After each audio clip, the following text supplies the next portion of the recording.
Hey everybody, this is a quick overview of the Nokia 3310 3G dual SIM.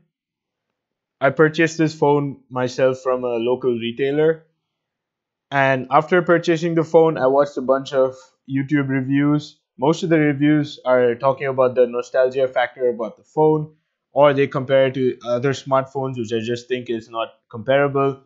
This is at best a backup phone. It is a feature phone, but at best it's a backup phone.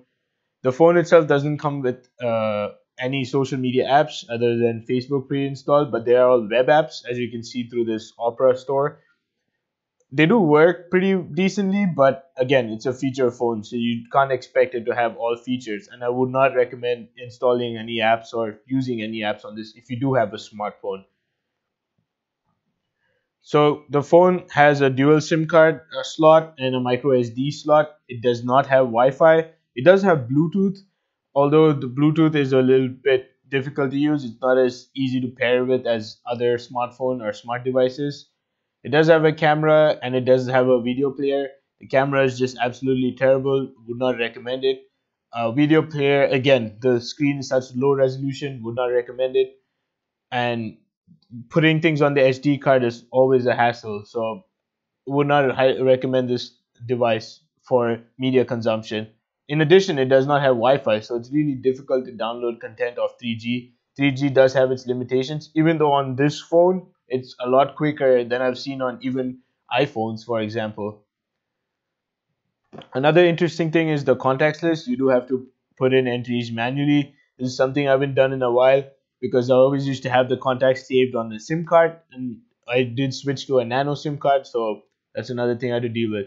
The phone only has two interface ports. So one is the 3.5 millimeter port up top and a micro USB port. The micro USB port was very important since I don't have to carry around other cables. It has nothing else on the other sides. No volume button, no lock button. This did take a while to get used to, but it's easy enough to get used to.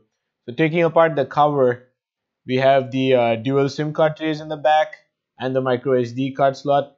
They're all very difficult to use. The plus side is since they do have no tray, there's less moving parts, less things to break, which is what happened to my Samsung S8, which is my main reason to get this phone. The unboxing experience I had was pretty bad. Every other YouTuber or review I've seen, they have it in a cardboard box. This one was in a kind of a plastic casing, and plastic casings are always hard to remove. I could not figure out for the life of me how to get this open. I thought there was some tape holding it, but in the end I realized it's this tiny little tab at the bottom. So you have to like pry open this plastic tab in order to open it. This I don't think is particularly the nicest way to get open up this box. I wish Nokia stuck to using sustainable materials since this is just like not reusable at all. Within the box you get the battery, you get the manuals, and the box is like totally unusable, so you just have to get rid of it. The manuals don't have much stated within it. You do get a pair of headphones which are pretty decent, and the charger has a built-in micro USB cable, so the cable's not replaceable. And I do have the UK style charger here. The nice part about this phone is the battery comes separately, so there's a small do-it-yourself aspect when you're setting up the phone. Since there's not really any accounts or anything you need to log in while using the phone, so this adds a nice touch of nostalgia to the whole thing. The cover is very well built. It has multiple clips, so that means multiple points of failure in case the clips break or something. There's still other clips that'll hold the phone on. It doesn't rattle, doesn't creak. Very good build quality, and the yellow is very bright and the white is very white. As you can tell, even in this video, the video has been color corrected to be accurate. So the phone is pretty bright. It does look like a toy phone according to some people, but you're never gonna leave it behind. Here's the boot up animation really quick. There isn't much of it. It just shows the logo and it boots straight in. So the nice thing about this phone is you don't have to, when people tell you to actually switch off your phone, you can, because it's gonna take barely any time to boot back up. In the yesteryears, Nokia's phones used to take forever to boot up.